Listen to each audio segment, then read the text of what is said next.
Hi everyone, welcome back to another video. Now, I know that in a lot of my previous videos, I've talked a lot about players who tend to over-rotate their lower body in the downswing. And this week, I actually want to talk about those players that do the opposite, that don't turn enough. So if you do feel like you are a player that has a hard time adding rotation into the downswing, then in this video, I'm going to talk about a specific body part that may help you add some of that into your swing.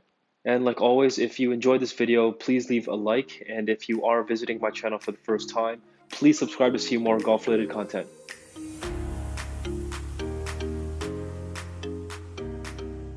So to give you some better visuals, I'm going to be using these two alignment sticks. I'm just going to place one kind of on my belt loop or through my belt loop just to give you a better visual of the turn of my hips. And then I'll just have this one across my shoulders.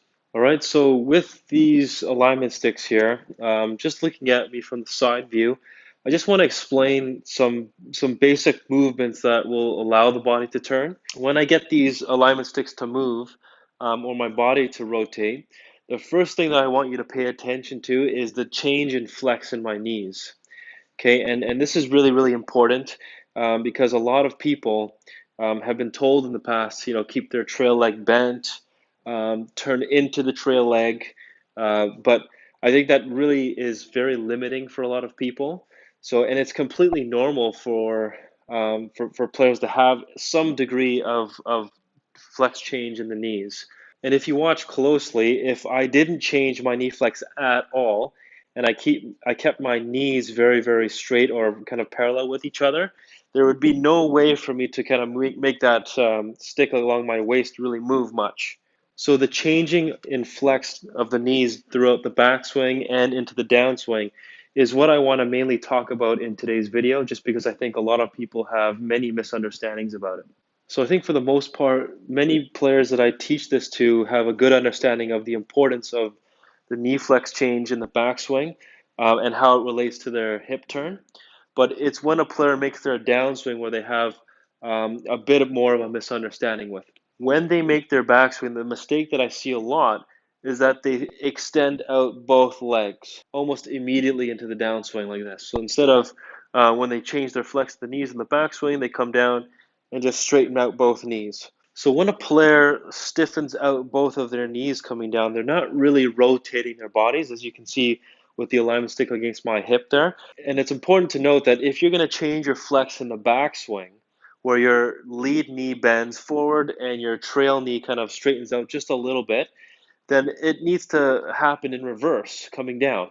So as I make my downswing, what should happen is that the right knee or your trail knee should regain its flex while the lead knee will start to straighten out. So if you look at it from the front view now, as I make my backswing, as my lead knee bends forward, trail knee straightens out just a little bit, and when I come down, my trail knee is going to regain its flex. You can see that the alignment stick against my hip is moving because all I'm doing is just adding the bend into my knee. Okay, so and as I follow through, you can see my right knee still bends, or my trail knee still bends, but my lead knee will start to straighten out. And again, the changing and flex of my knees is what's going to dictate the amount I'm rotating.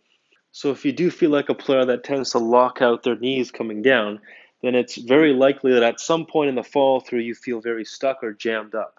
Now, from the front view, if you lock out the knees, then that will stall out the turns in the body. And if the body can't really turn, then it gives the arms more ability to kind of swing past your body, but with limited mobility. So at some point, your arms have to break, and you're very likely to kind of flip the club or yeah, bend the arms very, very early into the follow through. Okay, thank you so much for watching. So I hope after watching this video, you have more insight on how you can add more rotation to your swing. If you have any questions, you can leave a comment down below, and be sure to follow me on my Instagram at Jonathan K. Moss if you want to inquire about online lessons. I will also leave a link to my website in the description box below as well. But other than that, I'll see you guys next week.